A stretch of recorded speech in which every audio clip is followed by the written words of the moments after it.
It's remarkable. It's remarkable that it's been 35 years since the Philippine Association for China Studies has been serving us, Philippine policymakers, scholars, and the public uh, as one of the most uh, respected think tanks on China studies in the Philippines. I am Jaime FlorCruz, a proud member of PACS, a proud Filipino, and an old China watcher. Today, we will have a conversation, a kind of fireside conversation, a discussion among experts regarding a topic of great significance to us today, Philippine elections 2022, and the directions of a post-Duterte Philippine-China relations.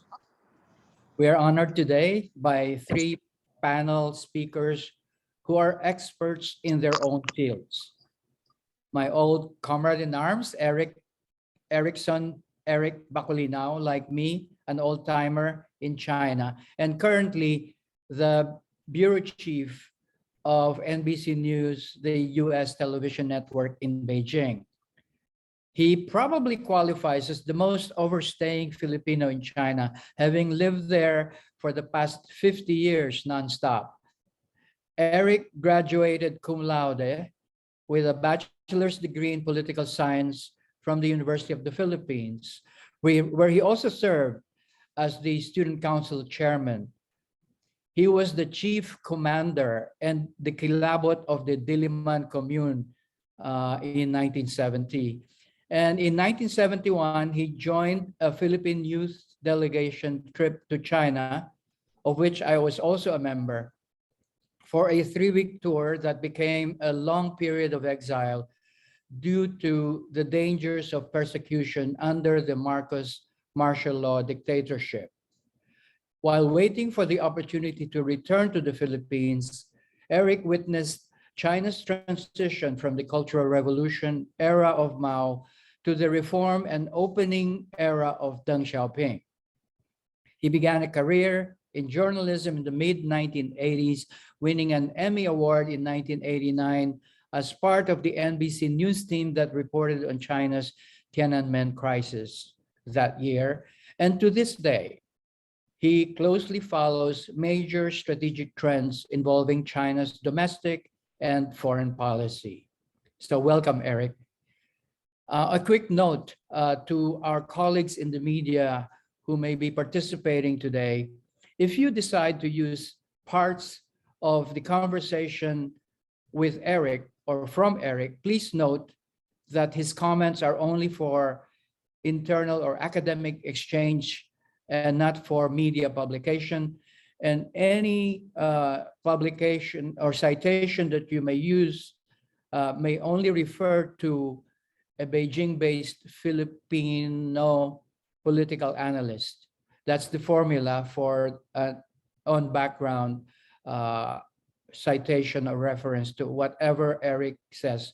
So without mentioning NBC or his name. Let's turn to our other panelist, Herman Joseph Kraft, professor of political science at the UP Diliman. Herman is the chair of the Department of Political Science there and concurrently is the convener of UP's Strategic Studies program of the Center for Integrative and Development Studies.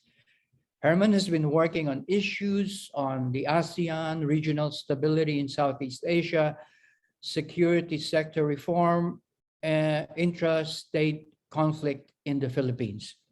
He has published many, including The Great Power Dynamics and the Waning of the Asean Centrality in Regional Security.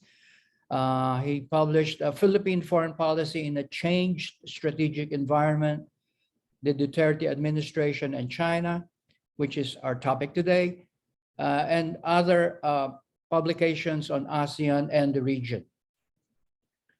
Our third panelist needs even shorter intro. She is the new social media diva, Dr. Clarita Carlos, Dr. Claire heads the Asia Pacific Institute of Climate Change Mitigation and Adaptation Foundation, a very long acronym, and the Stratch Search Foundation Incorporated. She is a distinguished professor of political science at the University of the Philippines, Diliman, and an expert in foreign policy, defense and security, geopolitics, and climate change. So for the past 5 decades, Dr. Claire has been a consultant at the Philippine Congress and various other government and non-government agencies. She's also taken up consultancy work with private sector. Dr. Claire was a Fulbright visiting fellow at Cornell University and a senior Fulbright at UCLA. So there you go. We have a heavyweight of a panel, and we have a very important topic to discuss.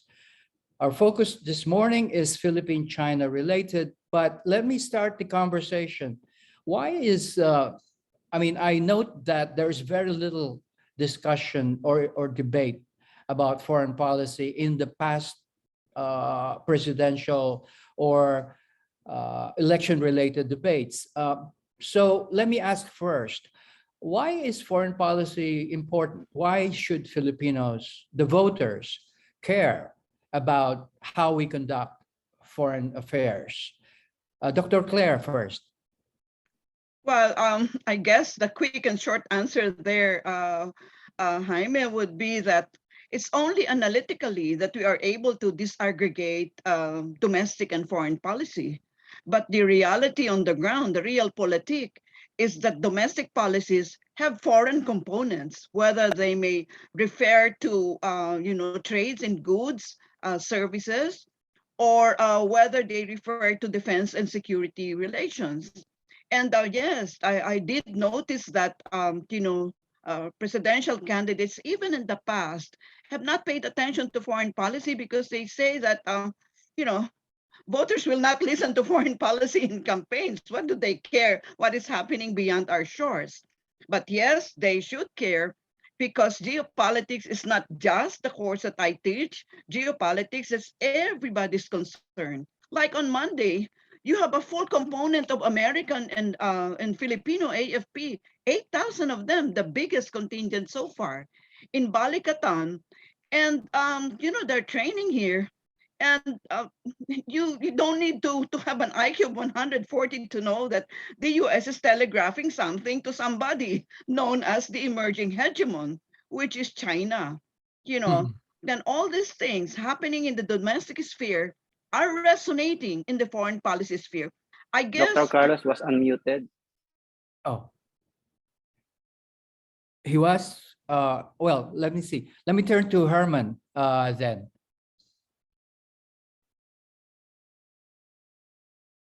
Unmute, please. Hi, Jaime. Thank you. Thank you for the opportunity to actually get into this conversation. And I agree with what Dr. Carlos is actually saying regarding the link between domestic and foreign policy. But I think some of the things that have to be taken into consideration here, and this goes back to something that she was saying earlier on. In other words, foreign policy has never been really a talking point, so to speak, right? As far as especially national politics actually concerned. And I think the big reason for that is something that I heard somebody say it. Foreign policy doesn't really lead to votes, right? And this is what Dr. Carlos is actually saying. People don't really think about foreign policy as something that hits. I think people have always referred to it as malayo sa tiyan, sikmura. No? So in other words, it doesn't hit the basic things that people actually need. Yeah. But in addition to what she was saying earlier on, and this is why I think it's important, right? When you talk about national politics, choosing your leaders, right? Why is foreign policy going to be important? In addition to what Dr. Carlos was saying, things happen outside of the Philippines, which will actually have important consequences for the country domestically. And at the same time, these things that are happening, we don't have any control over, right? So it's going to be important for us to choose a leader, a president who's going to be in a position and who's actually nimble enough to be able to navigate us through what actually happens in international relations, so much so that the more egregious effects of these relationships outside would be minimized in terms of how it affects the Philippines in general, but Filipinos in particular. Correct. Eric, let's look at the media, both domestic and foreign media. Again, why should the media care, or how much should the media devote on the coverage of foreign policy issues? It's not sexy, is it? Okay, if you mention foreign policy in general, seems to be lack of interest, but maybe it reflects the failure of the media, of the academy, on our part, in general, collective shortcoming, to link foreign policy to domestic policy and to the, the stomach, and so that's probably reflection of that failure on our part. It's a collective failure. But if, in particular, however, South China Sea dispute still excite debates, and that's important. So foreign policy, anyway, still very much, if it's linked to people's interests, can be a major topic. The media, of course, is playing a role. As you can see, China has always been a very major topic nowadays, especially for us, because we are neighbors and all that. But my point that I have been thinking about is that the election is a good opportunity to re-examine our national strategy and our national priorities, and how foreign policy and the issue of China can be linked to that national strategy that hopefully we can have a consensus on. And I'm guided, first of all, but what I think is the priority, which is economic development and uplifting our people from poverty. 20% of them are below poverty line. I was looking at the statistics that our GDP is like Malaysia, but we have 3-4 times more the population. So our average Malaysian brothers have 3-4 times better incomes and food on the table. So I think it's, first of all, that is our national priority, I think. But given what's happening in Ukraine and the world at large, security is important. So China is also in that thing, because we are neighbors. We have disputes, as people talk about. So I have always been thinking, but to be frank with you, when I was coming here and talking about this forum, I was reminded by Dr. Clares. He was quoted at one point years back at the height of the Aquino administration disputes with China. And he was quoted, I think, on BBC as saying, the actuations of China are driving us to hide under the skirts of the Americans. If I may recall. So that was really a sharp summation of our dilemma as a nation. So go back to foreign policy. I believe foreign policy should serve our national priority. In this case, maybe let's set a benchmark. Let's catch up with our Malaysian brothers for a start and uplift our most of our people. And how do we use foreign policy in the China issue?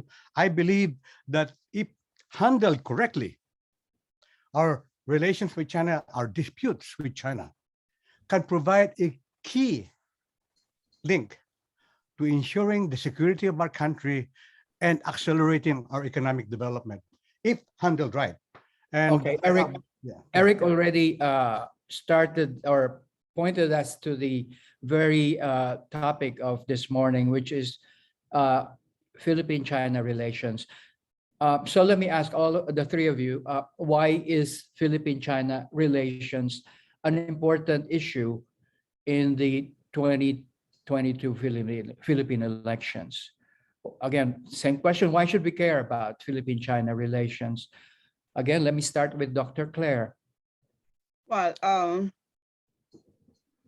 first, let me dismiss the wish of Eric that there is a national strategy. There is none. That was just the key point in my conversation with some media people yesterday. There is no grand design, like everybody is doing his own design. So whenever we talk about security and defense strategy, it has to lean on a mother document. And that is what is terribly wrong about what we are doing right now. So whatever moves we make vis-a-vis China, we call it what strategic ambiguity, which is a euphemism of we don't know what we're doing, we're muddling through. And so this is what we're doing, and that you're correct, Jaime, that yes, let us tell whoever will be chief executive in July, you'd better have some grand design, and you'd better have another political actor there by the name of China. Why? Because China is our neighbor. I mean, it's there. Naduduraan lang siya, andyan lang siya. And we're linked to China by cultural and historical, so many years of our history, which many people who are lazy to read history do not know. So they're just reacting to mainstream media demonizing China. That's why I have already demolished all the Western media in my Facebook, and I just retained the ones which in fact align with my thinking.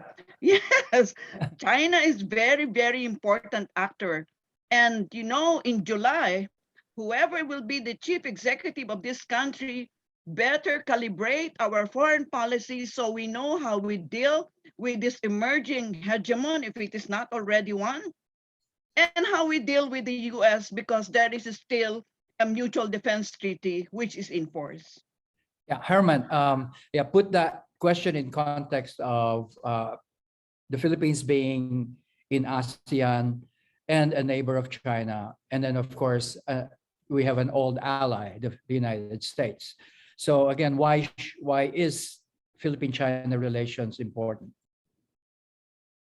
Two parts to your question, actually. Why is Philippines-China relations important? At one level, the answer would be no, meaning to say that if you're looking at it in terms of does it matter, right? Does Philippine-China relations actually matter as far as the elections are actually concerned? That is to say, when people make their choice, right, as to who they're going to vote for, is Philippines-China relations going to be something that they'll be thinking of when they make their choice? And I don't think that it's very high in their list of priorities when they actually choose the candidate that they're actually going to vote for. But at another level, and this goes back to the discussion about strategizing, what happens after the elections. Now, I mean to say, whomever it is that's going to be, and I think that's an important point here, that it doesn't matter who the winner of the elections will be, whoever will be the president, right? The relationship between the Philippines and China is going to be an important strategic factor in how he or she is going to actually conduct or at least direct Philippine foreign policy. And to a large extent, like I said, I mentioned earlier on that we're talking about a situation where the dominant relationship right now in the region is the relationship between China and the United States. And it's a relationship which actually is structural in terms of and systemic in terms of its effects, which basically means that as far as the Philippines is concerned, this will take quite a bit of nimble diplomacy and nimble leadership on the part of whoever is going to be president, not to be able to maneuver, as that dynamic between the United States and China actually proceeds. So that's going to be very important, whoever the president is going to be, right? Because this relationship is going to proceed regardless of who it is that we have as president after May, 2022. Yeah. Eric, in one of the state visits by Chinese official here or the other way around, I remember officials remarking that the Philippine-China relations has entered into its golden age in the past few years. What's the basis of that optimism? In other words, I will ask the three of you, if we are going to do a ledger of, the pros and cons or the benefits and the downside of such a relationship, can you help me form such a ledger? What did we get out of this relationship in the past few years, at least? Well, from what I see here in Beijing, over the years that President Duterte has had, in fact, 8 face-to-face meetings with the president. It's very, close encounter, close meetings, all that. Golden age. It's difficult to say that. History is still in progress. We'll see what happens. But what he has done was certainly shifting the strategy, trying to find a more pragmatic policy towards China and handling our disputes. And in that regard, I would say that the most important achievement, given what's happening elsewhere in the world, and what the potential could have happened to us as well. And when Claire was talking about hiding under the skirts of the Americans, and that the most important achievement is the relative peace and stability in our neighborhood, despite the incidents that happen from time to time, and the military cessation of the islands on the part of China and the counter moves by the U.S. But relatively, with the efforts of the Philippines and China and other ASEAN brothers, we have maintained that stability. And that's very important because regards to China, our relationships with any great powers anywhere in the world will not be eternal. But the fact that we are a neighbor of China will always be forever with us, that's a fact. So how to transform the maritime disputes, which everybody is interested in, into a threat, into an opportunity to pursue our national strategy of accelerated development while ensuring peace. It's really important, I think, during the course of the election. But again, we have to be good at linking China and the maritime dispute to how we can achieve the bread and butter interests of our people. So Dr. Claire, without a grand design, the current administration pivoted from the previous administration's sort of antagonistic policy towards China. And so Eric referred to kind of a peace dividend from that shift, right? Do you think that that's worth the shift, or what other things can we cite as benefits from that pivot in terms of policy? Well, I don't know about golden age. I think that's over optimistic, almost Pollyannish, And I don't like that metal, by the way. Maybe we'll use titanium next time. But right now, I'm sorry for being so facetious about this, but yes, maybe we're in the Tanso age right now because we're trying to figure out who we are vis-a-vis China. But I think everybody has noticed that China has changed. It is not only us which has changed every 2,000 days. When you have a new chief executive or president of the republic, China has changed. I was in Hong Kong. I got a research fellowship there in 1981.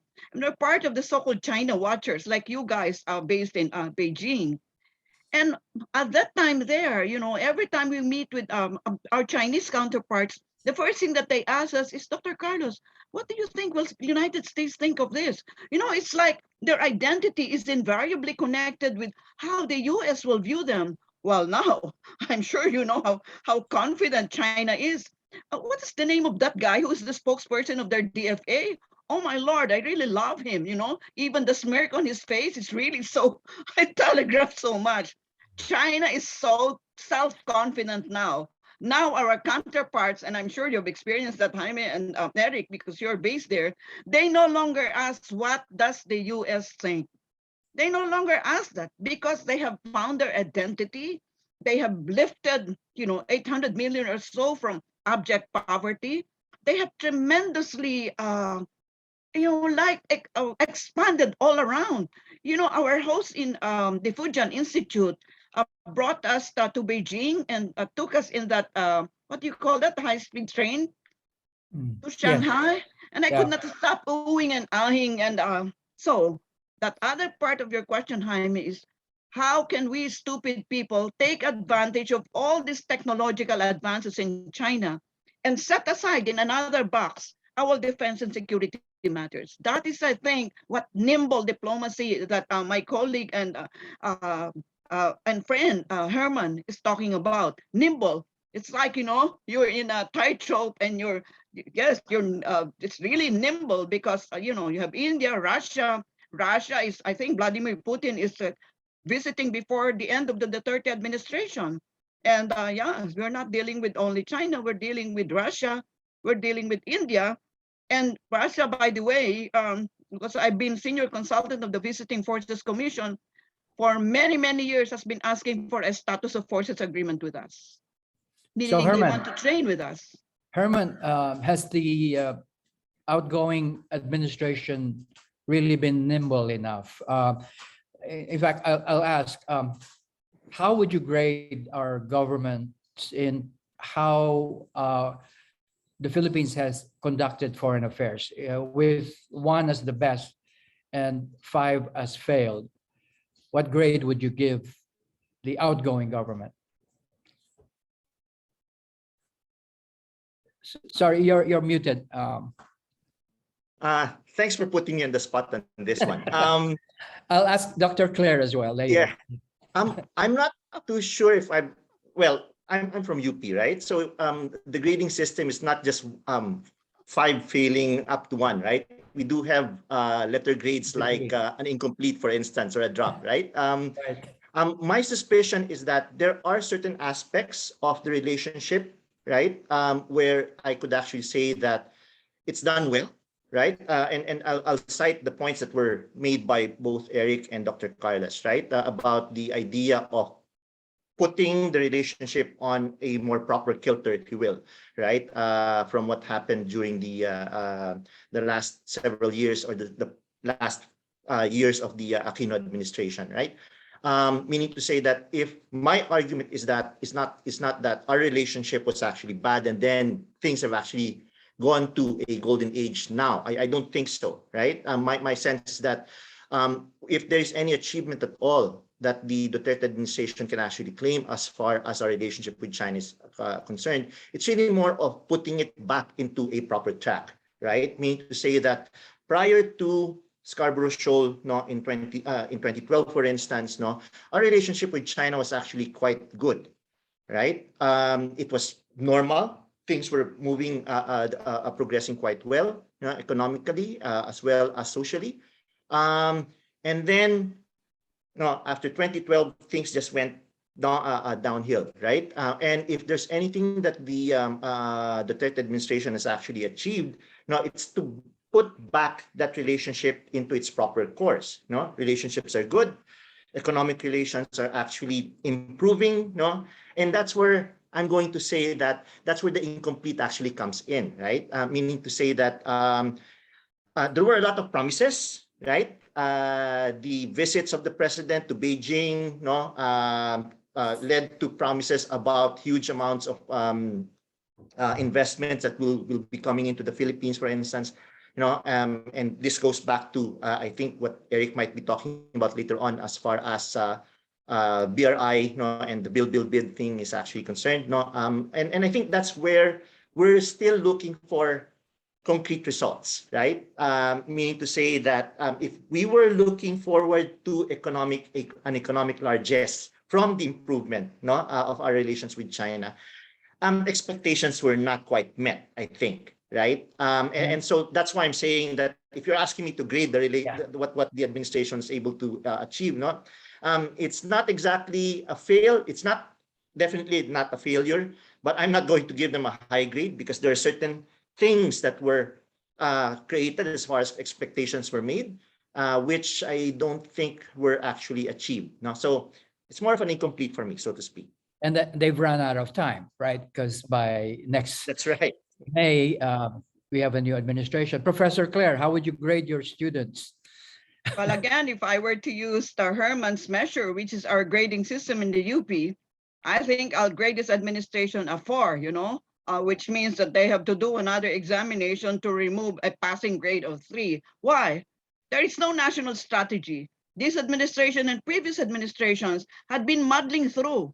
There's no grand design. The only one who had the grand design was President Ferdinand Marcos. Now, some stupid people will again tell me that I'm a Marcos apologist. Go jump in the lake and drown yourselves. But yes, for so long as you don't have a national strategy, you are muddling through. Herman is right. We have missed so many opportunities to take advantage of the things, the less than onerous AIIB, loans that China is offering. And because we don't have a strategy, we're just reacting here, there, and everywhere, bits and pieces of bridges here, ports here. No, it's not even related to our own transport roadmap. So for as long as there is no national strategy, it's very difficult to locate China and to really have a strategic direction, trajectory of our policy vis-a-vis China. And China is taking advantage of that. You know, ito yung mga ang gulo-gulo nila. Ito mo, magbabago na naman yan sa July. Mag-shift gear na naman siya. That is the reason why, if we don't really shape up, we will have more of the same things. So, and we're not negotiating smart, by the way. We are not negotiating smart. So, what is this? What's her name? GMA came out with a secret agreement on the mapping of the seabed, Herman. You know that? I remember Harry Roque came to my house, waving this piece of document, almost crying, and said, Mom, do you know this piece of document where China is mapping our seabed? It is supposed to be secret. Then Jaime, what happened? Vietnam found out. So I said, Kelly, ka na, sali ka na lang. So sinali na yung Vietnam. Dahil si Vietnam discovered. What am I saying here? We are really stupid people. Pinamap out natin yung seabed natin, tapos aangal-angal tayo, Herman and Eric. Tapos, ay, namapa na pala yung China seabed. Paano gago tayo? Like that. So Eric, I wonder if you'll be a more generous professor in grading. I would say that it's all a collective effort in national effort to form a strategy. I would like to address the issue of strategy because we build on experience and the failures and the successes of the past. But I would like to seize opportunity, given on my understanding of the Chinese perception of their self-interest, first of all, because the Chinese perception, not the perception of others, but of China's interest, is a good starting point on how we can influence their policy and behavior towards us, and then form our strategy accordingly. And I would like to postulate, if you don't mind, a framework of the 3 foreign policy directions, contending direction, and 2 strategic choices. And I would like to briefly introduce that. We Briefly, are Eric. faced with a pro-US foreign policy direction that seeks to align our foreign policy with the goals, in this case, at present, the Indo-Pacific strategy, China's perception and of others is targeted at China. Of course, we have the potential pro-China foreign policy direction. We don't have a record of that, unlike the first direction, because we come from the generation that fought against the U.S. Marcos Regime at that point. And we were witness how Philippine troops were deployed to Vietnam, for example. In this case, China, Duterte has been accused sometimes of being close to China. So let's list that as another direction that could contend. And now the Constitution mandated foreign policy of independence, and I would like to use the metaphor of the strategy of riding 2 horses, not neglecting the importance of other great powers, but riding, how to ride successfully 2 horses at the same time. I would say it has to be a dynamic foreign policy because that involves maneuvering and balancing. So that's a framework that I'm trying to propose. And then the 2 strategic choices. The maritime disputes, should it be the front and center of our relations with China, or should it be secondary? It's important, but secondary in relation to areas of common interest and mutually beneficial. I would contend, given what's happening in Ukraine and elsewhere in the world, the potential of Taiwan crisis, that I would suggest that choosing strategic choice number 1 would have the probability, higher probability that our policy could be aligned with the US and we become a battleground, a front line in the great power conflict that's going on between China and the US.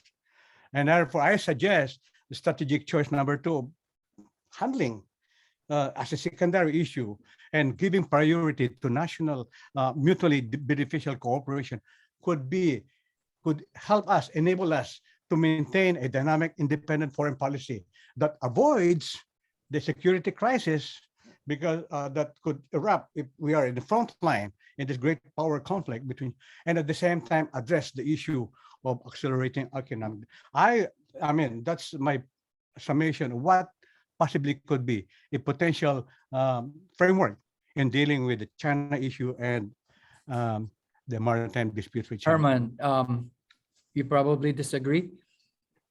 No, it's more of it's not so much a disagreement as the idea that we might have other choices that we might actually bring into this, right? Please do. In other words, riding 2 horses limits our perspective to a binary one, right? And I think that's one thing that we might want to avoid, right? That this is not a matter of choosing between China and the United States. Although I'm not putting words into Eric's mouth, no, and trying to interpret things that way. My choice would actually be more of we've got the relationship with the United States, which has been longstanding and to a large extent dominated by the military to military relationship, right? Although, of course, you do have the social and economic historical relationship that's there as well. The one with China is actually relatively new in terms of its development, right? We can trace it back to the Marcos years, when relations were established in '76. But at the same time, if you're talking about a deepening of the relationship, that's a fairly recent development. But I think one of the things that we have to take into consideration is that precisely, I'm going back to my point earlier on, that the relationship between China and the United States is a systemic one, which over which we're part of, but we don't have any controls over, right? By ourselves. I think what we need to do is to find other countries in the region, and I might say the ASEAN countries might actually be something that we want. You did ask me this earlier on, and I completely avoided talking about it, but I'll bring ASEAN into the conversation now, right? ASEAN has been weakened, I think, by the relationship between China and the United States, precisely because of the divisions within, in terms of who it is that they prefer to have stronger relationships with. But I think, as far as the Philippines is concerned, right, there's a way by which we might be able to actually work with both the ASEAN countries, other countries in the region, right, who might have an interest in trying to make sure that the region is somehow insulated a little bit more from the more difficult effects of the China-US relationship. That relationship will actually proceed on its own, right? So that's a strategic dynamic that over which we're not going. If we're not careful, we're just going to be pawns in, right? So the important thing for us, for any future administration, is to make sure that we're able to actually able to maintain some sort of strategic space within which we're still able to maneuver autonomously, right? In the context of that relationship. We might not be able to do this on our own, but we might be able to create some space for ourselves if we work with other countries in the region, right? Right now, I think that space is actually becoming more and more constrained as the rivalry between the US and China actually intensifies. Professor Claire, is riding 2 horses, does that fit into your wish for a grand strategic plan or a strategy? Riding 1 horse is already difficult. I think only circus people can ride 2 horses, no? And they have to stand on both the backs of these horses. I don't know that metaphor will wash here. But yes, we've been hostage to this territory and the sovereignty issue. Why don't we move away from that? A little commercial, Jaime, with your indulgence, with the indulgence of my colleagues, no? Please. Eric and Herman. I'm writing a book now on a regional fishing agreement. Why? I want to shift gear. I want to shift gear from high politics to low politics. Low politics, now who will quarrel with fish? After all, we're talking food security here. You know, all the fish that China harvests in the contested South China Sea, they are born in Palawan and other coastal areas of the Philippines. Bakit isang galunggong o tilapia ay wala man tayong nakukuha? I mean, akala ko ba shared future tayo, sabi ni Xi Jinping. Share niyo din yung isda. Why am I shifting gear? Because we will all be dead in this forum, no, including those other participants. And there will be no end to the territorial sovereignty issue. Let us shift gear. Whenever I go to Beijing, I tell them, the 7 artificial islands that you have weaponized, make them into research stations, a la Antarctica, so that our oceanologists, our marine scientists, they're going to study the ocean. After all, the ocean is not divided into 6. I'm sure the fish are all getting mentally ill. They don't know which jurisdiction they belong. You know, you cannot divide the ocean. You cannot divide the airspace. You cannot divide the land. Let's shift gear. Let's go to low politics area. Herman is very, very active here. Academic exchanges, thousands of scholarships for Filipinos to do their MA and PhD. Romel, you did your PhD in a university in where I was supposed to be one of your panelists, external examiner. So all of this, I think, you know, we were telling China that do the low politics area. You were supposed to be a benign hegemon, you know. That's why, you know, I had a shouting match with their chief of mission there in Brussels because he kept on interrupting me while I was presenting my paper. Jaime, sigaw siya ng sigaw dun sa ano. Sabi ko, teka muna, ano bang problema mo, ha? Bakit ka sigaw ng sigaw niyan? Lili ka nga dito, ikaw yung magsalita dito. Basta sabi niya, oh, whatever we declare as ours, it's ours. Di siyempre, minura ko din siya from the podium. So anyway, that's another story. But yes, China will listen. It is threatening to be a superpower. If it is not already a superpower, it has to abide by international law unless it will design its own international law, rules by which nations play. But yes, China, we are looking at you as a benign superpower. Please, wag mo nang sundan yung Amerika. Gawa ka ng bagong hegemon because we are really looking at you. Guys, you know, if it were not for the contested South China Sea, di ba ang daming tulong ng China? Ang daming tulong ng China. You know, guys, you were not yet alive kasi bata pa kayo. I'm 75, so I know all these things. Nagka-crisis tayo sa rice. Sino nagtulong sa atin? China. Diba? Walang nagtulong sa atin. Hindi ba nagka-ubos-ubos tayo ng mga bala dyan sa Mindanao? Humingi tayo sa Amerika, sabi ng Amerika, no, hands off kami dyan. Sino nagtulong sa atin? China. And China has like an elephant has long memories, no? Tayo, we have very short memories. Kanya nagtatampo sa atin ng China. So, Herman, do you agree? Set aside mo yung territorial and sovereignty issue.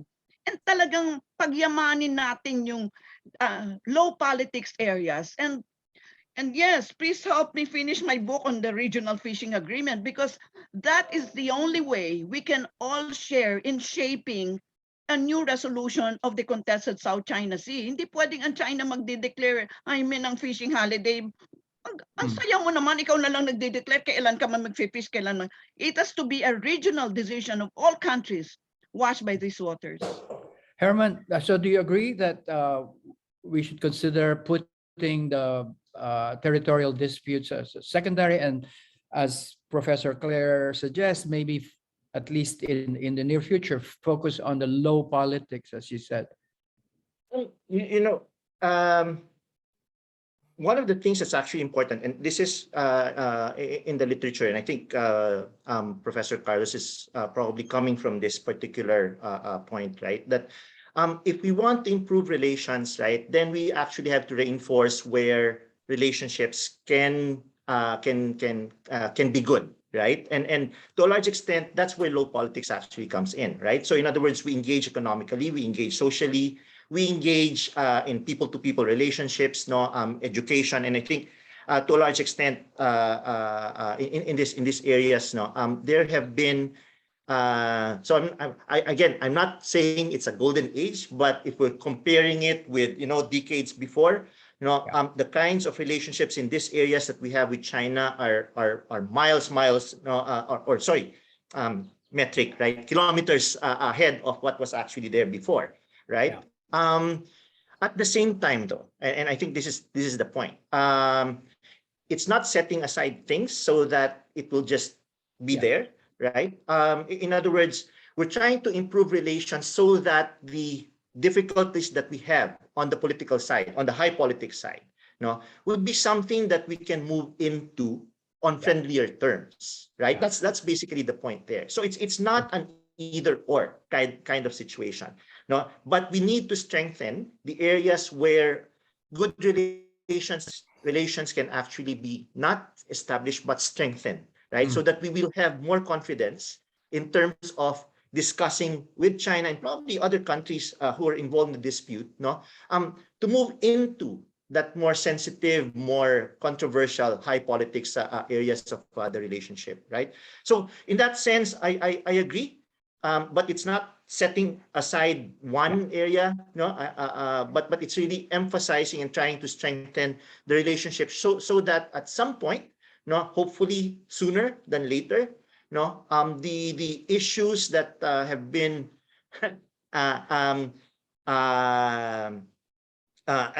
very central to how we've been looking at the relationship with China, no, would actually be something that we can talk about. And just a very quick point, no, and this has to do with points that were raised earlier on regarding, of course, how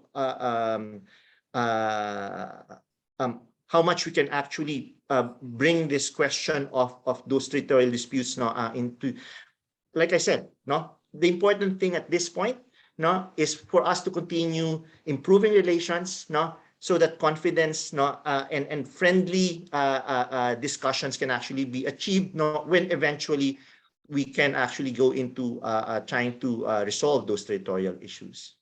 Eric, Hi, knowing may I Eric, just sorry. interject before I forget? Please. Yeah. Because if I forget, because I'm 75, I usually will forget if you don't call on me. Just a quick reaction to Herman. Yes. Apologies, Eric. No. Hmm. Yes, exactly. That's an excellent point. In the literature on regional integration, it is called, Herman, if you recall. I don't know if you were my student in regional integration. It's called ramification. Another term for that is spillover. You are not talking two boxes, territory sovereignty and then low politics area. You are talking continuum. So you say you plant the seeds of confidence, goodwill, camaraderie in the low politics area, and at a later time, when you have more sensitive points to consider, you have already planted the seeds of cordiality. So it's a continuum, and it's called the principle of ramification. Thank you, Jaime. I'd Thank like to you, supplement Eric. that. Yeah, I meant to ask Eric. Knowing the Chinese mindset, what areas do you think? What pragmatic areas do you think will the Chinese be open to engaging with us, agreeing with us, as part of this confidence building that Herman and Professor Claire referred to? I think the Chinese will welcome the idea. It's basically the idea of uh, focusing on common interests and then dealing with disputes step by step as we build a strategic trust. Now, let me recall the Sino-Soviet border dispute. How did it get resolved? The longest border in the world they almost fought a war, a nuclear war even, at the height of it.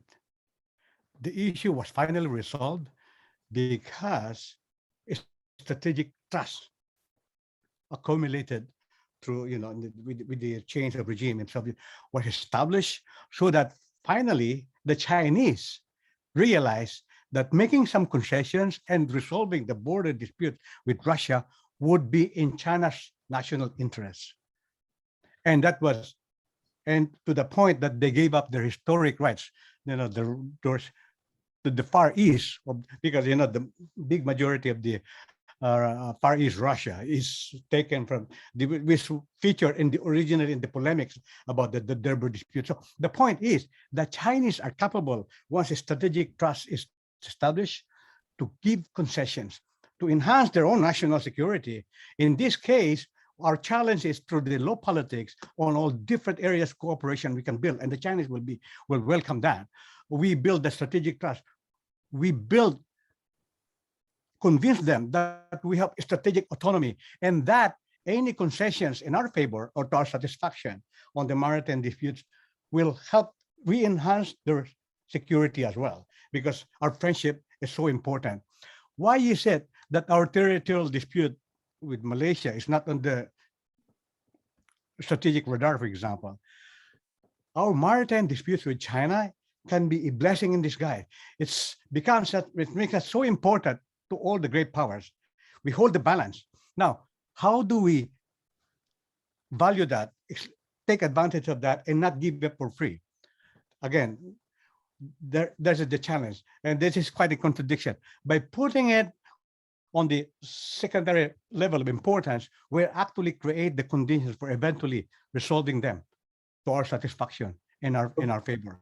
But Professor at this Claire, time, how important is polemics and posturing in negotiating, for example, what you have in mind?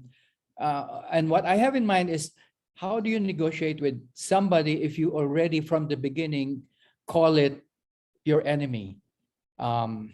Isn't that a non-starter when you already treat your counterpart as the enemy, and then they just shut up? No? Well, negotiations always start with extreme. You know, when we were negotiating how much the US should pay us for the military bases, we negotiated from the extreme. But of course, who's that guy who said we don't do cashier diplomacy? Of course they do. They're lying. But yes, you start from the extreme and then you move inwards, like what Herman and Eric had noted, and identify the common interests, and you start with the common interest. Yes, the polemics is there, but you know, the polemics, laway lang yan eh. But it will have to meet with the operational conditions on the ground. And that is the one that matters. Maybe, Jaime, if you could give me 1 or 2 minutes to tell you Please. an anecdote, which will Yeah. really reflect, you know, people are saying that China is hard-headed. It is not. You know, sometime back when I was still president of the National Defense College, I was the curtain raiser in, you know, it's like a roundtable discussion, but international, multinational, different countries. And my paper was entitled The Functional Route to Regional Cooperation in the South China Sea. I was just starting to read my paper, and taas na taas yung isang tao doon ng kamay niya. Sabi niya, no, Dr. Carlos should not read our paper. Yung pala PLA general siya. Sabi niya, ayaw niyang, I don't like Dr. Carlos to read her paper. It will internationalize the issue. But the Japanese chair deferred to me, and I said, for God's sake, my title as National Defense College has nothing to do with writing this paper. I'm a political scientist. You know, it's only a fancy title. So I read the paper, exactly the thing that I noted earlier. Patapos nun, Jaime, umikot yung general. Hinawakan niya yung kamay ko, sabi niya, wow, Dr. Carlos, I really like what you're saying. Sabi ko, tignan mo na kanina, ayaw mong pakasalitain ako. What's my point, Jaime?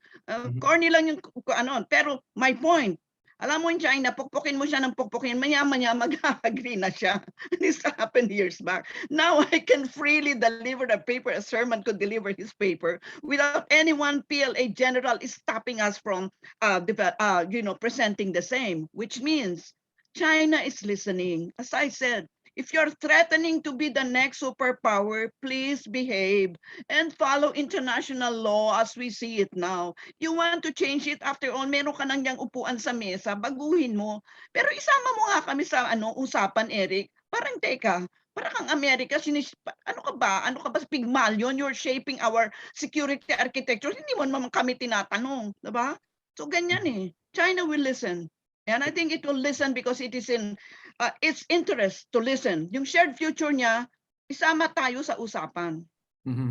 Herman, do you think the Chinese would be open to the idea of declaring, say, the West Philippine Sea as a zone of peace and neutrality? As a long-term goal, of course, but built on that confidence-building measures. Is that a pipe dream, or is that something we should all consider? Okay. Looking at history and looking at current rhetorics, if you will, right? I'm not very confident that that's a long-term vision that that China might actually be aspiring to, especially the neutrality side of things, right? Because you're talking about a sea that is very much along their coastline. It's a very strategic area for them, and to declare it as a neutral territory would actually be I think contrary to their own strategic, to what they perceive to be their own strategic interests, right? Having said that, right, there might be certain aspects of that kind of declaration, if you will, that can be put in peace, freedom, if you will. But that's something that I think, while we might be interested in it, no, we have to bring in the other countries in the region into that kind of conversation, right? To basically bring in the rest of ASEAN in particular, right? And I think if you're looking at that, this is pretty much along Malaysia's own history of aspirations, right? So in that sense, I'd argue that I'm not confident about China looking at that as something that they might see as a future reference point in terms of what the region will look like, especially as the South China Sea as a place, right? But at the same time, there might be certain aspects of that kind of aspiration that we might see, so that's the first thing that might actually apply. And the second thing there is that any such conversation on this will definitely involve other countries in the region, and I think it would be in our interest to actually pull in these other countries into that kind of conversation, if we're always going to be concerned about how influential a powerful China would be in that kind of discussion, for instance. And the big elephant there is, of course, the United States. The United States, that's right. Yeah.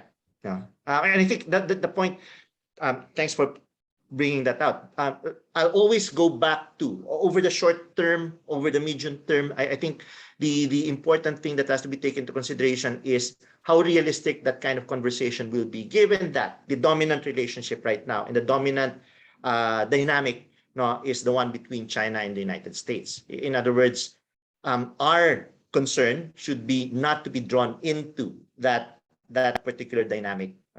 Yeah.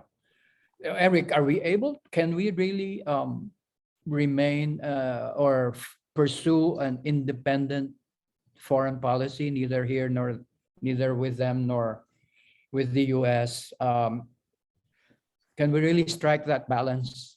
Well, we recognize the reality of the Mutual Defense Treaty and the VAPA. When I was using the metaphor of riding two horses, it's really recognizing that, especially in the security front. I would prefer that, given all the contradictions, conflicts in the world, I would like stability. I would prefer, and this is part of the independent foreign strategy that we should pursue, is that we maintain our relationship with the US as it is. At the same time, we develop the maximum potential of our, because again, our priority is uplifting our people from poverty, right?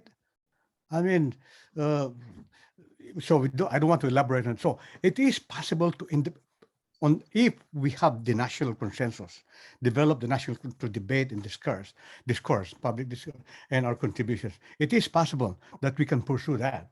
But it can be challenging, because that's why I add dynamic, because no president can be perfect. He might, from time to time, he would do some course correction, but again, maintain that balance, which is important, so that we can concentrate on economic development and insulate our country from the potential of a military conflict between the two superpowers. So that's the meaning of, and I think everybody, whatever administration, I think all the candidates are for independent foreign policy. So if there's any conflict between the military treaty we have, the Constitution prevails, of course. But then it's a challenge. I mean, let's see who can ride two horses better than the other. This is a challenge. But it is a conceptual idea, basically, of trying to ensure that we maintain good relations with both and maximize our ability to master our own destiny by, handling the relations correctly with both powers at this point in time. Professor Claire, can you envision declaring the West Philippine Sea as a zone of peace and neutrality? Can we really, the Philippines, remain neutral or independent? I'm allergic to that adjective, independent, because it gives a notion of you're on the fence, and I don't think we should be on the fence. What we should do, if I may suggest another metaphor for Eric, is have two carriages, with two horses, and then you're able to set aside your defense and security interests, unless you're talking about, human security, food security, and therefore you're bridging over the two. And then you're talking about other interests outside of those two. I think declaring neutrality would be still in the back burner, Jaime, if we want Yeah. to talk about the realpolitik, Yeah. especially so that there are very, very active moves now to push the Quad.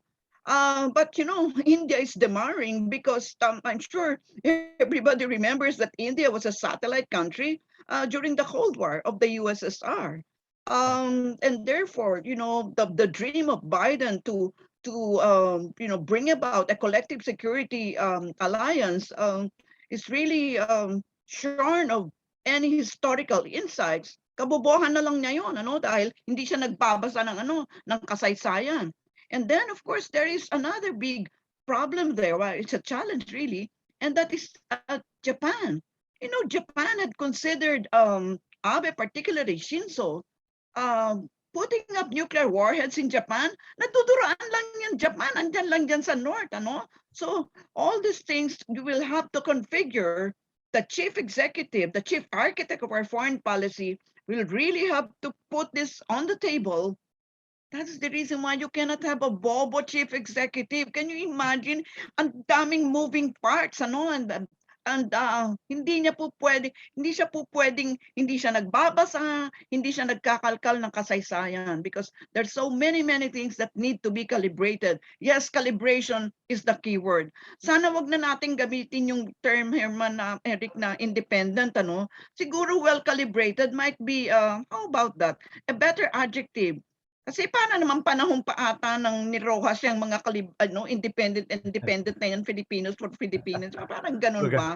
Nakakainis na nakakayamot na yung salita na ganyan. Hindi naman tayo independent. So, One how of about our a well-calibrated foreign policy, something like that? One of our participants, a PACS member, Teresita Angsi, has a question that I think puts us back to our topic today. Her question is: has any one of the four panelists been consulted by any of the presidential candidates on how to engage China? If so, who among the candidates do you think have a good grasp on how to improve our relations with China or how to engage China more productively? Let me answer that first. I have not. None of them. How about Professor Claire? Well, all of them did ask me at one point or another to, brief their candidates because they have, there's a gap in their knowledge on foreign policy and defense and security. And then one of them actually followed through. That's Senator Pacquiao. I don't know him. I didn't know his lawyer who reached out to me. And we had a 4 or 5 hour conversation in regard to foreign policy concerns. I like him because he might have reached only third grade, but he's a revelation to me, He's so open to things kasi nagbungguan kami tungkol sa China Kasi yung kanya, the usual, the dominant discourse, pero dinimolish ko yon. And at the end, I was able to convince him. Yun nga, I was using the low politics, high politics framework, And yes, the others, they did not follow through. Of course, Panfilo Lacson also asked, but wala na, nabuslo na siya ngayon, Isko Moreno, all of them asked, except of course the two, si Faisal at saka si Montemayor hindi pala, Doon sa 8 na yon. All of them asked, only Manny Pacquiao followed through. Hi Tessie, estudyante ko yan si Tessie. Maganda yung question mo. Thank you. Herman, has anyone consulted you, or at least your office, No, it seems like we're too academic for that, for those kinds of consultations. So no, and going to the second part of the question, precisely because I've not had a chance to engage with them, I have no idea of what or how they look at foreign policy within the context of their own policy platforms, right? So I'm sorry, I won't be able to actually contribute to that part of the conversation. Eric, any overtures, questions? I'm too far out here in Beijing to be, attuned with the domestic politics or going on. So I guess the question is, who are advising them on foreign policy issues? Are they getting ample advice, Professor Claire? Okay, some of these are confidential, but we will not mention the candidate. Yes. Okay. There are about 3 or 4 candidates who would only like to confirm their biases. And I don't like to waste my time on those candidates. Okay, it's a waste of my time. I mean, Yeah. And that is a concern, because if they're not going to listen to experts' opinion, to scholars' opinions, and we have been swimming in this thing for as long as we live, then there's a problem. If they're not willing to read memos beyond 2 pages, there is a problem. There is a problem when you have an intellectually lazy person who will be the chief architect of our foreign policy. Hindi na niya pwede akong ibit-bitin during a crisis situation, Eric. Palagay mo may crisis ka, tapos papakuha mo pa ako sa bahay ko para tanungin anong gagawin mo. Doesn't work that way. I mean, you remember the Cuban Missile Crisis? It was really the personal attribute of John Kennedy and Nikita Khrushchev, for that matter, which really dominated that crisis, which nearly blew us all away, diba? So Mhm. it's very important that there is an innate intelligence, or there is what is another word for intelligence? People get angry with me when I use that word. There's an innate wisyo, another English, no? Na meron talagang wisyo yung kandidato, yung presidente, kung ano ang gagawin sa very complicated geopolitical world that we have now. So personal attribute, but also how much of personal experiences. I remember President Duterte has been declining or refusing to visit the United States, for example, and apparently part of the reason is because he has had personal, negative personal experiences. It's a high bar, I guess, but our candidates should we expect our candidates to go beyond or above the personal biases or experiences when they formulate or adopt foreign policy? I guess Professor Claire. Yeah, I teach a course on elites in politics, Jaime. Mhm. And one of the ways by which we're able to map out the belief system of a leader is what is called the operational code construct. That was, in fact, suggested by Alexander George of Stanford University. It's very powerful. Powerful in the sense that you're able to plot out the philosophical instrumental belief system of a leader and able to almost have some prediction in regard to how that leader is going to act, especially in a crisis situation. The visit to the US is part of the optics. But again, absent a national strategy, the chief executive would not know what to do. He will muddle through, and that is the most dangerous part. You cannot muddle through when you have a crisis situation where the survival of our archipelago is at stake. That's the reason why we keep on pounding on them. Please, don't give us a whole, list of things that you want to do. They have to be crocheted together. I remember, Herman, you remember Ernie Pernia, our colleague sa NEDA? Nagalit yan sa akin kasi nung humingi ako ng national strategy, Jaime, sabi ba naman niya sa akin, ano ba naman ka, Claire? Hindi ba andyan yung, we have a 13 chapter, ewan ko ba kung anong pangalan yun, medium term, Sabi ko, hello, can you crochet them together? Can you link them together so that I have one story? Hindi kasagot. Ang sagot niya, nagalit siya sa akin na masyado daw akong makulit. A strategy is you cannot have 13 chapters, Eric. Those 13 chapters have to be crocheted together. Alam mo yung ganchilyo, gagawa kang bedspread. Aba, hindi ka makakagawa ng bedspread pag hindi mo yan madudugtong-dugtong. Aba, meron kang, ewan ko, 10,000 siguro pieces niyan, pero wala kang bedspread. That is the meaning of national strategy. You put together, Jaime, you harness our human and non-human resources, and we're one of the most highly mineralized countries in the world. Parang number 5 tayo. You're really bobo talaga, no? You put together the human and the non-human resources, You have your goals identified. Itusok mo yung yung human and non-human resources dun sa goal mo. And yung goals mo may ordinal list yan, 1, 2, 3, 4, 5. Diba? That is the meaning of national strategy. Hindi lang listahan ng para kang punta sa grocery. So Herman, if a voter asks you what should be our benchmark in choosing a leader that will pursue or propel us along a wise foreign policy strategy, what would be your advice or as a benchmark? My initial my initial indicator, of course, be experience, right? How much does the candidate have experience as far as foreign policy is actually concerned? But that's not the principal one in the end, right? The unfortunate thing for us is that if absent, going back to what Dr. Carlos is actually talking about, right? Such strategies actually have prior conditions, and that has to be the question of what's your platform and how, in other words, what are, if Dr. Carlos is talking about the things that need to be crocheted together, right? So that's where your platform actually comes in, right? And unfortunately, Philippine politics, Philippine elections don't revolve around platforms for the most part, right? So that's why we end up talking about personalities, right? So if that's the case, then the first indicator for us would, of course, be Dr. Carlos talks about bobo candidates, right? But basically, you're really looking at what is it that we know about this person as far as their foreign policy experience is concerned, right? That's essentially the first set of indicators that we actually have. The unfortunate thing is that not the unfortunate thing, but if we also know, a second thing that's actually going to be important is if we also have an idea, and I think this is where Tessie's question is actually important.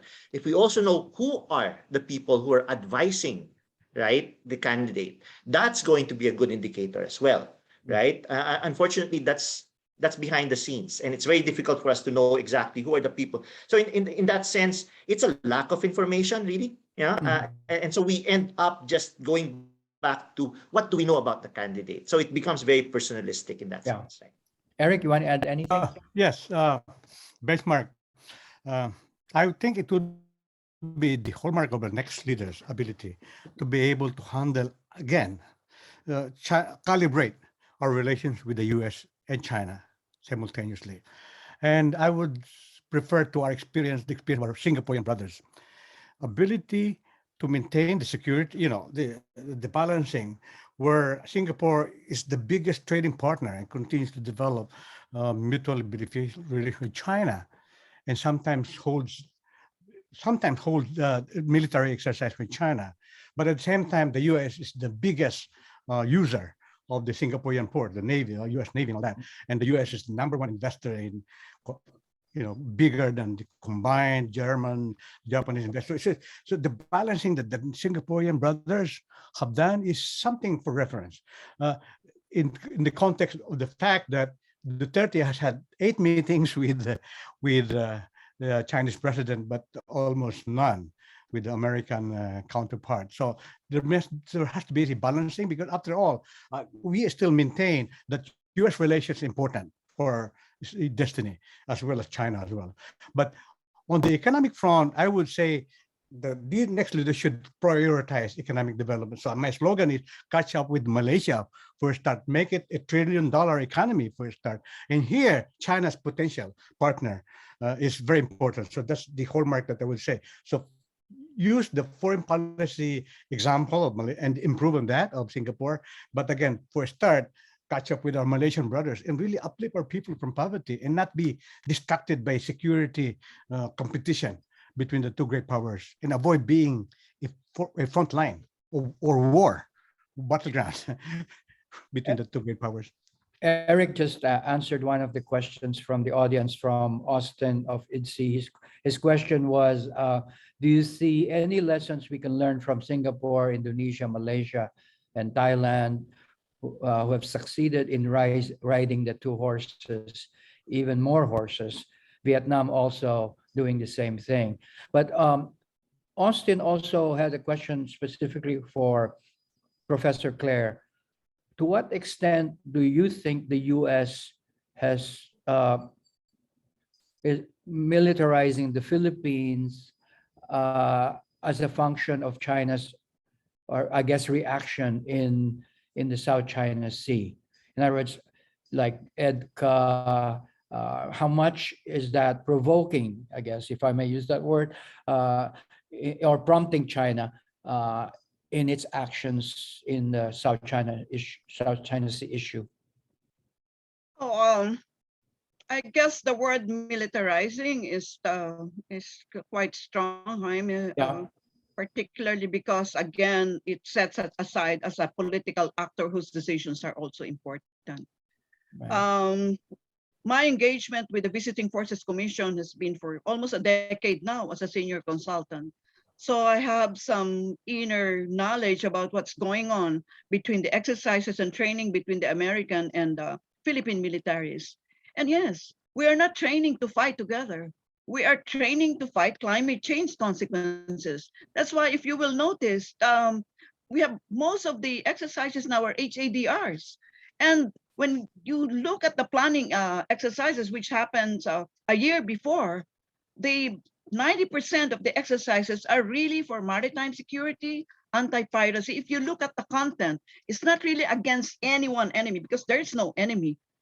Oh, the enemy is the consequences of climate change. That is why we really have to latch on that, Jaime. We have commitments to 2015 Paris Agreement, to COP26, and it is really, I think, the common platform that everyone should latch on. By the way, do you know that China wants to train with us? Yes, it also wants to have a status of forces agreement. Why not? No?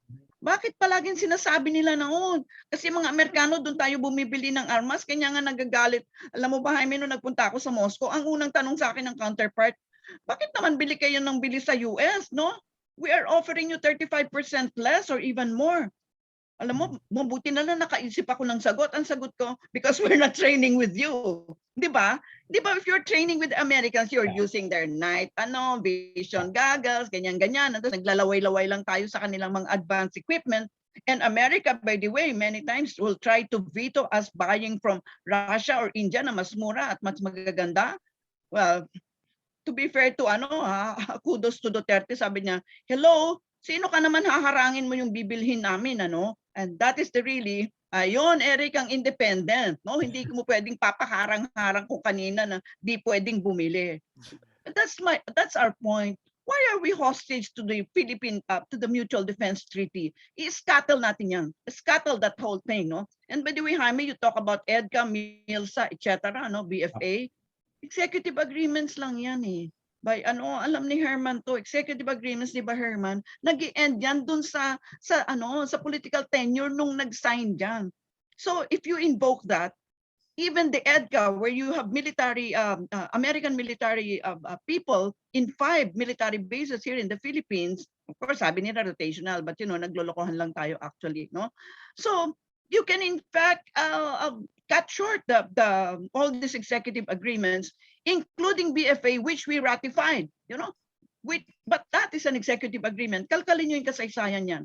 Ang dapat, kung gusto talaga ni Duterte to scuttle the RP-US relations, Mutual Defense Treaty dapat ang tinugis niya, yung mother document. Hindi yung mga yung mga tawag dito, yung mga poste noon. Poste yung mga BFA, MILSA, at saka EDCA. Professor Claire earlier seemed to criticize or did not like the strategic ambiguity formula. And I know that's usually used or referred to when talking about our Taiwan issue, the one China policy issue, and therefore countries, even the US, opt to take this strategic ambiguity stance, meaning they they speak of a one China policy, but they also they don't declare support for the Taiwan independence, diba? In our case, how Herman, how do you think are we handling the Taiwan issue, the one China policy? Is that something we should keep? Well, I think not keeping it creates a problem with our relationship with China, right? So in that sense, it's important for us to be clear about that particular position, right?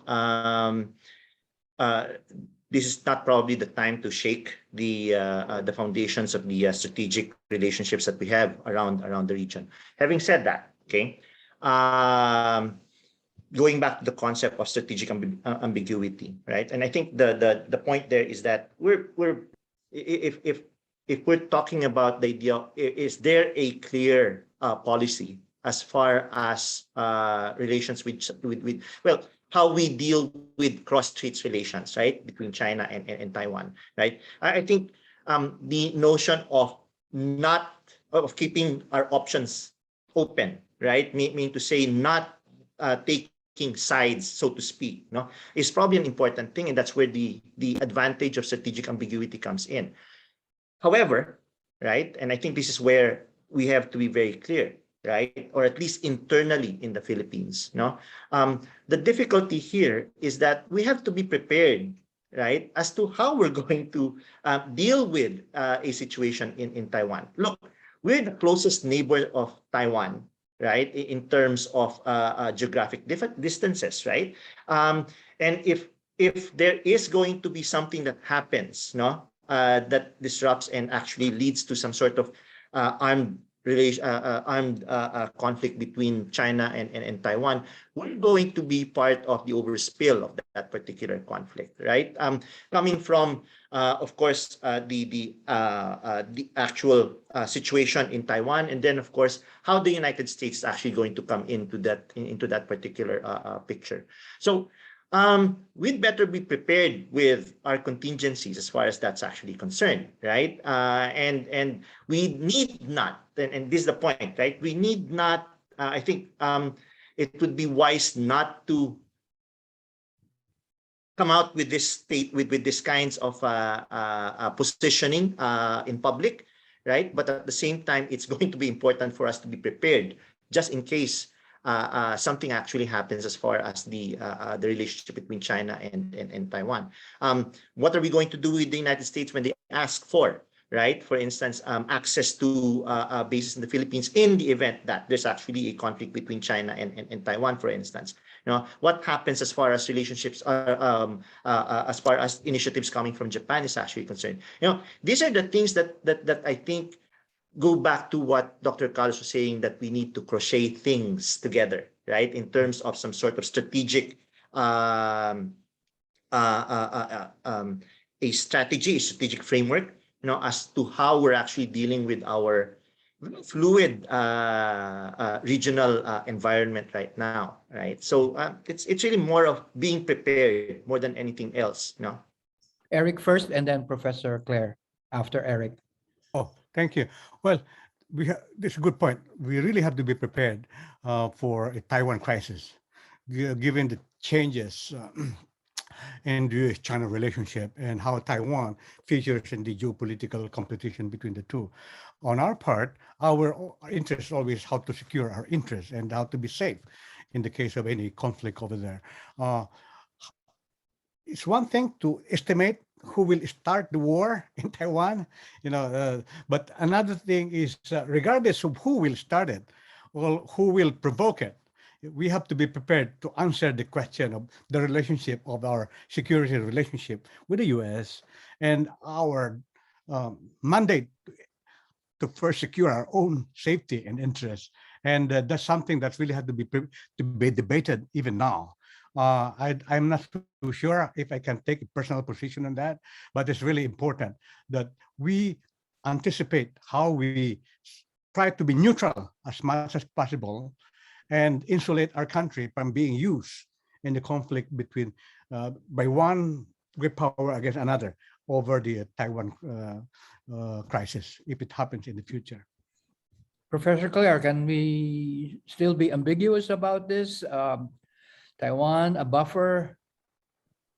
Well, I start off by saying that US is a declining superpower, and it better admit that, you know. So, it's trying to be, to show some strength across the Atlantic, across the Pacific, across the South China Sea, but it's failing. It's as if Ukraine is not enough. Nagpadala pa siya ng top defense and security officials sa Taiwan. Mong ginagawa mo? What do you want to do? And by the way, I've listened to a very well researched lecture on the military powers of China, and across different levels of how to measure military power. Actually, panalo na yung China, eh. Hindi lang siya nagsasalita, no? So what are we saying? Let the status quo prevail. China waited how long, Jaime, to get Hong Kong, no? Andyan yan in Taiwan, as I say, naduduroan lang niya yan. No, pabayaan mo yung status quo. All of us is following, this hypocritical legal fiction. May meko nga tayo, ang China, anto nga, US nga dyan, meron silang, ewan ko kung ano yung pangalan ng kanilang but, they don't call it an embassy or consulate, but it is functioning the same. So, naglolokohan na nga lang tayo. So, status quo na muna. So, let's see what happens. And China is changing every day, and it's really telling us that there are better ways of doing things, and it is not a socialist way of doing things. It is a democratic way of doing things. It's just building better. And can we quarrel with that? Because I said, Jaime, I don't care kung yung telco natin, pag may-ari niyan galing sa Jupiter, basta paayusin mo lang yung internet, ha? Do we care? We don't care. That's why this notion of, nationalization, ganyan, privatization, etc., we don't care, no? Herman and I were developing our students to be citizens of the world. Mag-aral kayo miski saan, you marry whoever. But that's where we're going. But China, let us wait for China to move away from the nation state platform framework that it has routed itself in. And eventually it will. Eventually it will find out, because look at the demographics of China. Young, di ba? It is the young people, about 500,000 of them in the US, and maybe less than a number elsewhere in the world, in Europe. And they're going to imbibe what it means to work in a liberal democratic framework. Whether it will happen in my generation or in your generation, you young people, I don't know. But these changes will happen. So much of all this rhetoric or polemics, as Jaime would call them, they will fall flat on their noses when they meet the real politic. If China wants to take Taiwan, they could very well do that, and they don't need to fire a single shot. I'm sure you know what can happen with in cyberspace, diba? They can do that. You can collapse an economy of a country just by cyber terrorism. So what are we talking about? China is waiting. Waiting for what? Waiting for better times. So I think it's in our interest. Do not rock the boat. Total, andyan na yung Meko. Tapos ang dami nating mga, di ba Herman? Overseas. Parang maraming Pilipino sa Taiwan. Yes. No? When we went there, parang bawat kanto may Pilipino doon eh. Yeah. Don't rock the boat, And wag tayong sumunod-sunod sa Amerika. At pag binitbit tayo ng Amerika, and if America pulls our leg, if at all, in regard to this, we can only say no. Tama ba, Eric? We can only say no. Yes. That A is a Philippine challenge. who can say no. Now, Professor Claire, you spoke earlier of your interaction with a candidate, and that you were able to disabuse him of the biases or stereotypes. Can you give us an idea? What kind of biases did you have to disabuse him of? Well, first of all, he was anti-China. So I had to binigyan ko siya ng mini lecture ng kasaysayan, no? Kasi if you don't give this, plus by the way, my great-grandfather is Chinese from Fujian, no? In fact, my children, they don't look like me, they look Chinese, no? So do you see, I am banking on our cultural relationship with China. We are, magpipinsan tayo, and that thing, US practically deleted that in the way they configure our security architecture. True. This is the AOR of the US, no? Pagpasok mo, Jaime, I'm sure you've been to the command center diyan sa Hawaii, di ba? kitang-kita mo na area of responsibility nila itong region natin. Pero iba na. The world has changed. Neither is this the AOR of China. No, you don't own us. You cannot embrace us into our spheres, onto your spheres of influence. And this is also dedicated to somebody called Vladimir Putin, no? So magbago na kayo ng pananaw, please, because the young people will really be the harbingers of change, and they will not be hostage to these so-called spheres of influence. They will be citizens of the world. These are the great changes that are happening, and it's the young people who will be the frontliners here. So in the meanwhile, you have a declining superpower, you're an emerging superpower, and we're telling China, please pay attention to the demographics. It is in your interest to talk about the shared interest, the shared future, rather, that Xi Jinping tells 10,000 times in his speeches. Oh? The shared future will really be the shared future with the young people all over the world. Herman, in such an institution like UP, I know during my generation, we've always been US-centric, Eurocentric, never really paid much attention to Southeast Asia or China.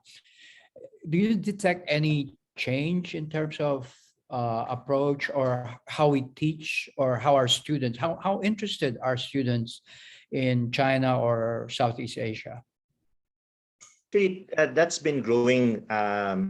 I won't talk about generations. I like it when Dr. Carlos keeps on talking about you young people, right? My niece are actually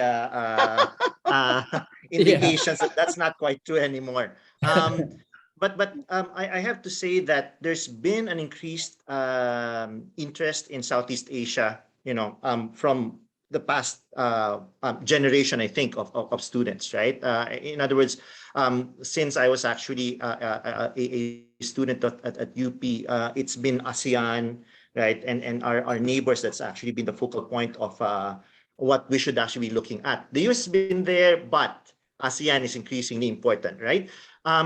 More recently, of course, right, is the increased interest in China, with more and more of our graduates actually going for graduate studies now in China. Mhm. Before that was Japan, right, and Australia. No, in other words, I think what you could actually see is that more and more of our young people, right? I'm no longer part of that category, but more and more of our young people are actually becoming more adventurous in terms of where they want to study, do further studies, or where it is that they want to actually go, right? In order to just increase their experience. And so in that sense, I'm not too sure that the US has lost its primary position as the go-to country of preference, right? But I think what one could actually say that there's an increased diversity now in terms of where it is that more and more of our young people are actually going. So Eric, what can you tell the Filipino youth students? Why should they be interested in China, in studying China? The future of China is been, we have to be aware that China has a strategy of national rejuvenation. If you study Communist Party, they are concentrated on that trajectory of improving the, satisfying the people's needs against the unbalanced development, as you have, and that translates into a strategy of.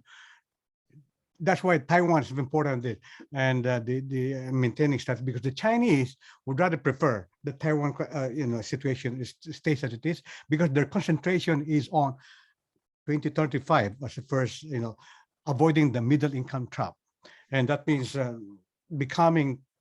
doubling and tripling its economy, and of course exceeding the United States. That presents a lot of opportunities for the next generation of our people here. The areas of cooperation, economically, educationally, so tremendous.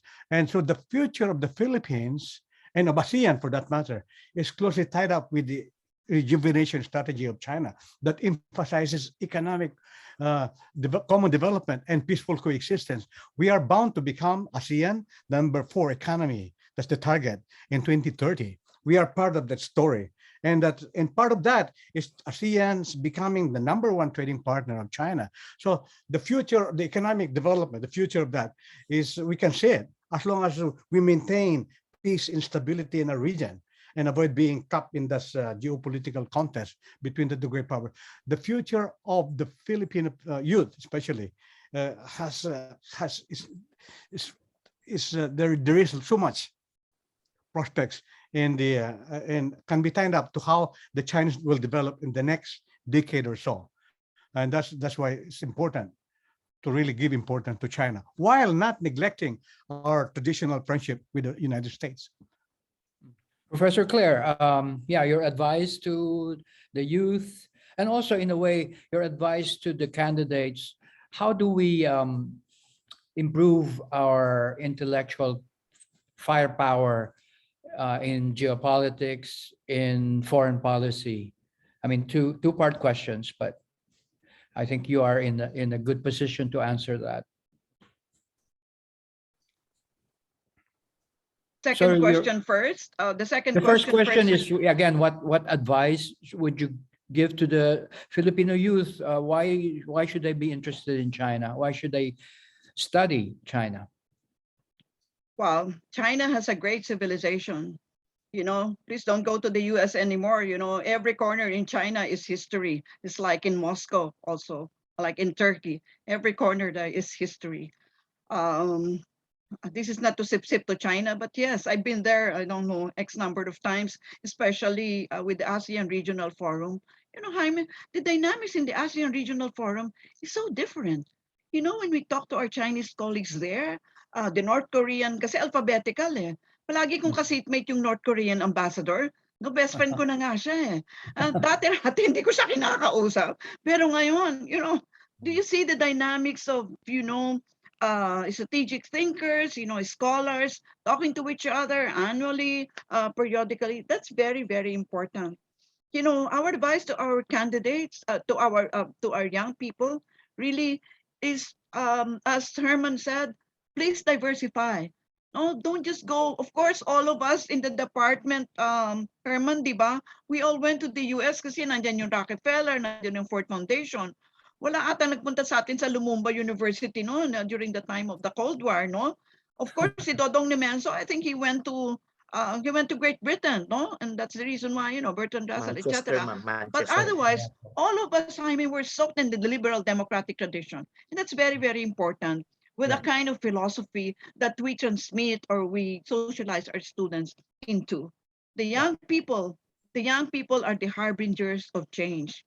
While it is true that the whole world is aging and aging rapidly, the demographics still will tell us, particularly in Africa, the young people are really, you know, just blazing forward. And it's really, you know, an exciting life for the young people, technological advances and so on.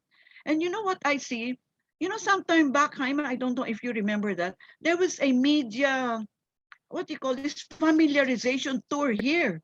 And I was part, I think this was DFA design, and I was one of the resource persons. And many of the journalists from China were young people. Do you know that they were here for a good part of 10 days? And after that, because my lecture was towards the 10-day part of their tour, wow, ang ganda ng aming interaction, although mediated by an interpreter. And they said, oh my God, now that we've seen the Philippines, you know, you Filipinos, you're so friendly and many of you look Chinese. And I said, yes, we look Chinese because we're, you know, we're cousins and like that.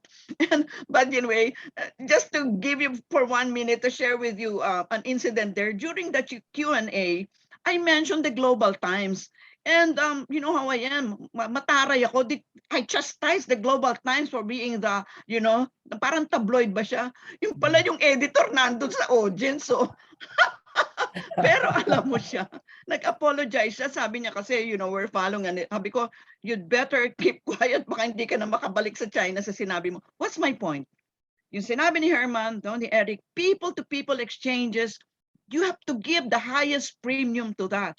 Do you know many of my middle class friends, hindi, of course, tayo bilingual na English na ano. Alam mo yung pinapaturo nila sa anak nila, nagbabayad sila ng mahal na tutor. Mandarin, Jaime. Mandarin. Why? Because they know who the next superpower would be. And yes, in my research course, Herman, yung 299 natin, I always say, the most conceptually clear language is Mandarin. A woman inside the home is the definition of security. Hindi ba yung ganon? Oh. Two women inside the home is the definition of chaos. Yeah. Well, let me just ask a few more questions. What do you think of President Duterte's push for mandatory ROTC and Sara Duterte's mandatory military service? Should this be part of our contingency plan? I guess in case there is war. I see Professor Claire shaking her head. Yeah, Herman? we are living in the dark ages. For God's sake, some countries even don't have their militaries anymore. Have you seen the configuration of our military, Herman? Kadami-dami ng army, parang 80,000 sila. Bakit? Because this was designed during the American occupation, for God's sake. Kung gusto mong protektahan yung karagatan natin, dapat yung Marines ang Navy ang iyong pinalalaki. Hindi, yung army mo anong ginagawa yan? Nagkakabul ng NPA tsaka Abu Sayyaf. Mandato ba nila yan? Parang hindi. Di ba? Mandato yan ng 240,000 PNP. My point, if at all you're going to have this mandatory military thing, alisin natin yung military dyan. It should be HADR. It's really training our young people to deal with the consequences of climate change. That is the enemy. I mean, quote unquote, that is really what we need to prepare for. Nalulunod na lahat ng coastal areas natin. By the way, Jaime, have you heard any of our 10 candidates talk about climate change? You know, mga No. by the way nila yon. And they are like, general statements. But yes, our whole planet is going to disappear, if you don't pay attention to really dealing with the consequences of climate change. And it's the Another young people who will be in the front line. Another question for Dr. Claire from Mohammed Omer. How could the Philippines become a major ASEAN and BRI gateway to Africa and beyond? Is that even conceivable? Again, with the national strategy, do you know that for a long, long time, Herman knows this, walang leader ng ASEAN? Do you know, during the time na si Marcos nagsasalita, hindi nga niya nagbabasa sa kanyang because I wrote my dissertation on Marcos and Magsaysay, by the way, no? Kaya medyo nalulunod ako dyan sa literature na yan. Ang mga tao, si Lee Kuan Yew hindi yan makapagsalita, cannot have a word edgewise when Marcos is talking. And we wanted to be the leader of Southeast Asia.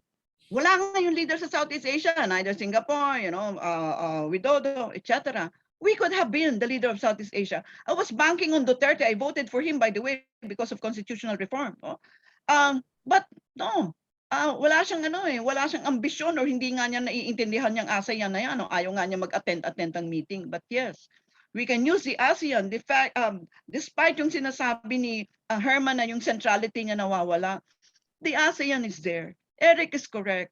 Yeah, ASEAN is there. We keep on talking, we keep on dancing and singing, but it has prevented so many conflicts or na-set aside niya na hindi tayo nagsusuntukan at nagpapatayan. ASEAN will still be central in many areas of human endeavor. To what extent the Philippines will be the bridge towards BRI of Africa? China does not need a bridge, but we must be smart in regard to BRI, no? Huwag tayong mag-complain na nagte-take over ng China doon sa inutang natin. Gago ba tayo? We signed this contract, Sino ba yun na Jaime yun sa Ambantuta doon sa Sri Lanka? Ba't ka nagko-complain na tinake over ng isang Chinese yun? Nag-sign ka doon 'di ba? Huwag kang mag-sign tapos mamaya magko-complain ka. So this Western concept of debt trap, yung BRI, wow. Ewan ko kung ano yung pinupost nila Herman na counterpart noon. Hanggang ngayon, walang $1 na nilagay sila doon. Alam mo yung mga West, ganyan yan Ang dali-daling magsalita, lalo na yung si Stoltenberg ng NATO. By the way, NATO is dead according to Macron. alam ng mga kuripot yan eh, pag humingi ka ng piso sa kanila, dyan sila mag-aatrasan. Pero ang lalaki ng kanilang mga polemics. Sorry ha, Jaime, if I appear to be anti-Western, but yes, I'm anti-Western because I read, and I read kasaysayan. Hello? Well, that's the purpose of this forum, is to hear diverse opinions from left to right. Herman, final question. Yeah, is there a way we can improve our relations with the ASEAN and kind of rely more on ASEAN as a counterweight? I think going back to the point that was made by Dr. Carlos, right? I still believe that the idea of ASEAN centrality is actually diminished in terms of if you're looking at where it was before, right? So when ASEAN Regional Forum was actually established, I think that's the first time when we can actually start talking about the idea of ASEAN being central to, right, the region. Nowadays, I think the primary concern as far as ASEAN is concerned, if we're talking about ASEAN, is making sure that ASEAN is central to the foreign policies of its own members, right? Never mind the idea of ASEAN being central to regional security at this point in time. If the ASEAN member states can't even get together in terms of being able to define what the basic what the strategic outlook of the region is, right? Then we have a problem as far as trying to or put ASEAN in a better position as far as its relations with the well, basically China and the US is actually concerned. Now, going back to the Philippines, right? The question there is, are we in a position to actually be able to influence thinking in ASEAN as far as this strategic environment is actually concerned? And honestly speaking, I don't think so, right? Just going back to the point that our executives, no, going back several years, even decades, right, have never really appreciated ASEAN in that kind of context, right? The idea of ASEAN being able to play this kind of role. And so when you talk about ASEAN centrality, you know, it was other countries in ASEAN that pushed and are continuing to push for it now, right? The Philippines has never been a major player as far as pushing that notion of ASEAN centrality. Now, DFA might continue talking about it, right? But if you're talking about policy, we're just going along, you know,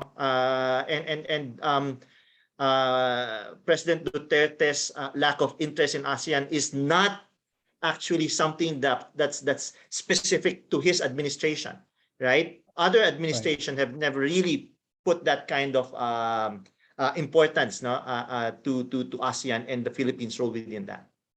We promised to let Professor Claire go by 12. So one last question, maybe 1 minute each. What is your hope for the future of Philippine foreign policy making, and specifically for China-Philippine relations? Eric. My biggest hope, given what's happening around the world now, is that we maintain our ability to be secure, safe, by not becoming a battlefront, a front line in the intensifying great power conflict, so that we can concentrate on economic development and uplifting most of our people from poverty and catch up with our Malaysian and ASEAN brothers. So I'll give the last word to Professor Claire. So Herman, first. Okay. My sense here is that, again, going back to the idea of the idea of the elections, right? I think the consideration here is that it doesn't matter who's going to be the next president, right? It's really the notion that we have to actually push forward is that the good things about what the Duterte administration has been able to achieve in terms of putting back into proper kilter the relationship between China and the Philippines is something that has to be sustained, right? And maybe even expanded. At the same time, though, right, and this is the important thing that has to be taken into consideration now, is that we should be able to put into a parallel track, no, the notion of being able to maintain with the with China, no, the importance of the political relationship that we actually have with them. I mean to say that they too have to actually consider our own interests, no, in the relationship that we have with them, and not ask us to continue to just take into consideration their own. But all of these things have to be taken within the context of, and this is where I go back to my notion of nimble diplomacy, right? That you have a strategic situation increasingly becoming more and more dominated by the dynamic between China and the United States. We'd better be prepared, you know, to be able to maneuver and keep on maneuvering within the context of that particular dynamic. Thank you. Professor Claire, your final word. Well, this is not a moonshot, but I wish the next leadership in July will not be intellectually vacuous, would be wily, Machiavellian, and a strategic thinker for our sake. And it's just not Philippine-China relations. It is Philippine-India, Philippine-Russia, Philippine-US relations. And please do not put somebody in the DFA with a nice face. It has to be somebody who is intelligent and insightful. Thank you. Thank you. Well, we've run out of time.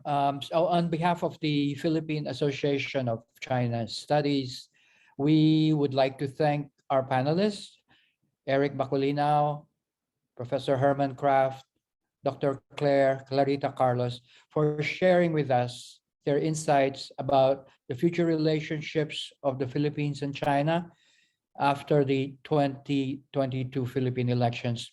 This panel brings to a close PACS at 35 celebratory panels. We thank everybody who have joined us in celebrating PACS 35th year anniversary. Please stay tuned to PACS future activities by subscribing to our newsletter and by following us on social media accounts on Facebook, Twitter, YouTube, and LinkedIn. Thank you very much. Have a good weekend, everybody. Thank you very much. Thank you. Thanks. Bye-bye.